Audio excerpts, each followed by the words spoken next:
മാംഗല്യസൂത്രം ഭാഗം 22. അങ്ങനെ അവർ കാശിയുടെ വീട്ടിലേക്ക് യാത്രയിരിച്ചു. കാശിയും അനുവും മാത്രമായിരുന്നു ആ കാറിൽ. വണ്ടിയിൽ കയറിയതും അനുവിൻ്റെ കൈകൾ കാശി മുറുകെ പിടിച്ചിരുന്നു. അപ്പം നമുക്ക് പോയാലോ? ഒന്നിച്ച് ജീവിച്ച് കാണിച്ചു കൊടുക്കണ്ടേ നമുക്ക്? നിനക്ക് ടെൻഷനുണ്ടോ? കാശി അവളോട് ചോദിച്ചു. ഇല്ല കാശിയേട്ടാ, സന്തോഷമേ ഉള്ളൂ.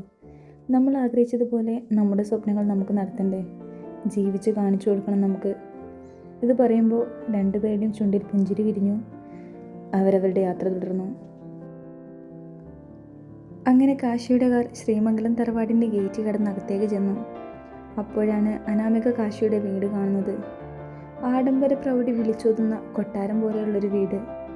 വൈകിട്ട് റിസപ്ഷൻ ഉള്ളതുകൊണ്ട് വളരെ ഭംഗിയായി അണിയിച്ചൊരുക്കിയിട്ടുണ്ട്. അവിടെയെല്ലാം ഗാർഡനിലാണ് പാർട്ടി സെറ്റ് ചെയ്തത്.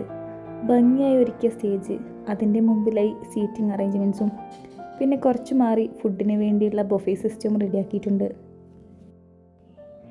കാശി ആദ്യം ഇറങ്ങി, പിന്നീട് അനുവിനെ കൈപിടിച്ചിറക്കി. അവരെ കണ്ടതും എല്ലാവരും കൂടി സ്വീകരിച്ചു. അപ്പോഴേക്കും കാശിയുടെ അമ്മ നിലവിളക്കുമായി വന്നിരുന്നു. ആദ്യം തന്നെ അവരെ ആരതി ഒഴിഞ്ഞ് അനുവിൻ്റെ കയ്യിൽ വിളക്ക് നൽകി അകത്തേക്ക് കൈപിടിച്ചു കയറ്റി. അവൾ ആ വിളക്കുമെടുത്ത് കാശിക്കൊപ്പം പൂജാമുറിയിലേക്ക് പോയി വിളക്ക് വെച്ച് പ്രാർത്ഥിച്ചു. പിന്നീട് മധുരം കൊടുക്കൽ പരിപാടിയൊക്കെ ആയിരുന്നു.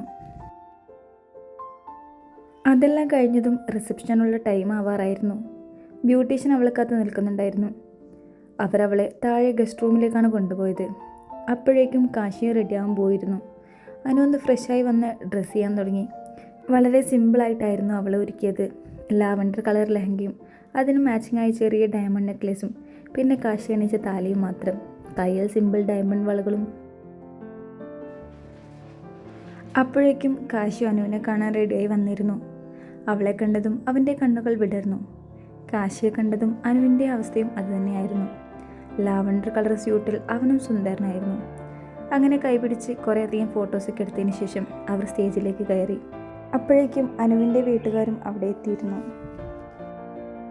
പിന്നീട് അങ്ങോട്ട് പ്രോഗ്രാംസും ഡാൻസും പാട്ടും ഫോട്ടോഷൂട്ടൊക്കെയായി അവരെല്ലാവരും അടിച്ചു പൊളിച്ചു. അങ്ങനെ ഫുഡൊക്കെ കഴിച്ച് എല്ലാവരും തിരിച്ചു മടങ്ങി. അനുവിൻ്റെ വീട്ടുകാരും അവളുടെ യാത്ര പറഞ്ഞ് മടങ്ങി. അവർ മടങ്ങിയതും കാശിയുടെ അമ്മ അനുവിനെ താഴെ ഡ്രസ്സ് ചേഞ്ച് ചെയ്യാനായി ഗസ്റ്റ് റൂമിലേക്ക് കൊണ്ടുപോയി. അവൾ ഇട്ടിരുന്ന ലഹങ്കയെല്ലാം മാറ്റി വന്ന് അവളൊന്ന് ഫ്രഷ് ആയ ശേഷം അവളെ സെറ്റ് മുണ്ട് ഉടുപ്പിക്കാൻ തുടങ്ങി. വൈറ്റിൽ ബ്ലാക്ക് ബോർഡർ വരുന്ന സിമ്പിൾ സെറ്റ് മുണ്ടായിരുന്നു അവളെ ഉടുപ്പിച്ചത്. മുല്ലപ്പൂവൊക്കെ തലയിൽ ചൂടി, കഴുത്തിൽ കാശി കെട്ടിയ താലിയും നെറ്റിയിൽ കുഞ്ഞു പൊട്ടും സീമന്തരേഖയിൽ ഒരു നുള്ളു സിന്ദൂരവും തൊട്ട് അവളെ സുന്ദരിയാക്കി അണിയിച്ചൊരുക്കി. അതെല്ലാം കഴിഞ്ഞ് അവളുടെ കയ്യിലൊരു പാൽ ഗ്ലാസ് കൊടുത്ത് മേലെ കാശിയുടെ റൂമിലേക്ക് പറഞ്ഞു വിട്ടു അവർ. കല്യാണത്തിരക്കുകളൊക്കെ ആയതുകൊണ്ട് എല്ലാവരും നന്നായി ക്ഷീണിച്ചിരുന്നു. പാൽ ഗ്ലാസുമായി അനാമിക പതിയെ സ്റ്റെയർ കയറി. ആദ്യം കാണുന്ന മുറിയാണ് കാശിയുടേതെന്ന് അവളോട് അമ്മ പറഞ്ഞിരുന്നു. മുൻപോട്ട് നടക്കുന്തോറും അവളുടെ ഹൃദയമിടിപ്പ് ഉയർത്തുകൊണ്ടിരുന്നു. റൂമിൻ്റെ മുൻപിലെത്തിയതും പതിയെ അവൾ ഡോർ തുറന്നു. തുടരും.